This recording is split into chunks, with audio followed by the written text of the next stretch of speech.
লোট্টা শুটকি রান্না করলে তিতা লাগে, তিতা তিতা একটু লাগবে না। আমি লোট্টা শুটকি প্রথমে আস্ত নিয়েছি, তার এই মাথা আর লেজটা আমি ফেলে দিয়েছি, দিয়ে আমি এই ছোট ছোট করে টুকরো করে নেবো। আমি এটা টালবো, সুন্দর করে টালবো। যখন তখন হিট হয়ে গেছে, ধরতে পারছেন না, তখন এটা হয়ে গেছে। এই বন্ধ করে দিলাম। এখানে আমার একটু গরম পানি আছে, আমি এখানে দিয়ে দিলাম। চুলো বন্ধ আছে, এখানে কমপক্ষে আমার 20 মিনিট লাগবে। চলুন আমরা শুটকি মাছটা রান্না করি। প্রথমে আমি কি করব, একটু সরিষার তেল দিয়ে নেবো। হালকা হালকা লাল লাল হয়েছে না, আমি এখানে 1 টিস্পুন আদা বাটা দিলাম, 1 টিস্পুন রসুন বাটা দিলাম, একটু ফাইন করে ভেজে নেবো। এই একটা বাটনা আছে আমার কাছে, পেঁয়াজ আর কাঁচামরিচ, লাল কাঁচামরিচ। এখানে আমি একটু আমার শাহি মশলাটা দেবো, যে স্পেশাল শাহি মশলায় মূল কারিশমাটিক 1 চামচ দেবো। একটু হলুদ দেবো 1 চামচ মতন, একটু শুকনো মরিচ দেবো, ব্যাস 1 চামচ লবণ দিয়ে দেবো। এই টিস্পুনের 1/2 টিস্পুন সুগার ইউজ করবো। এটা আমি গরম পানিতে ভিজাবো। প্রথমে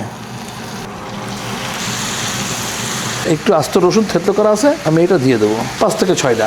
এইখানে আমি টমেটো দেবো। এখন টমেটো দিয়ে ঢেকে 10 মিনিট কুক করবো স্লো হিটে।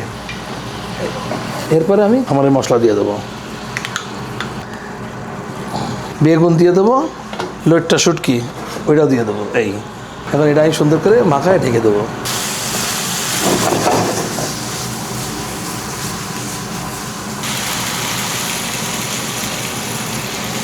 এই পর্যায়ে আমি এই দিয়ে দেবো, আমি একটু সামান্য 1 টেবিল স্পুন ঘি দেবো। আপনারা ঘি দেন না, দেবেন। ঘি দিলে এটা আরও প্রাণবন্ত হবে। গ্রাম বাংলার ঘি, দানাদার ঘি, গ্রাম বাংলার দানাদার ঘি। এই যে ডান।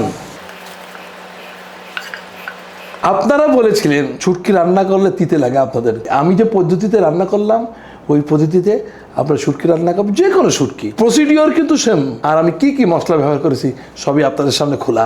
শুটকি ভুনা। ধন্যবাদ।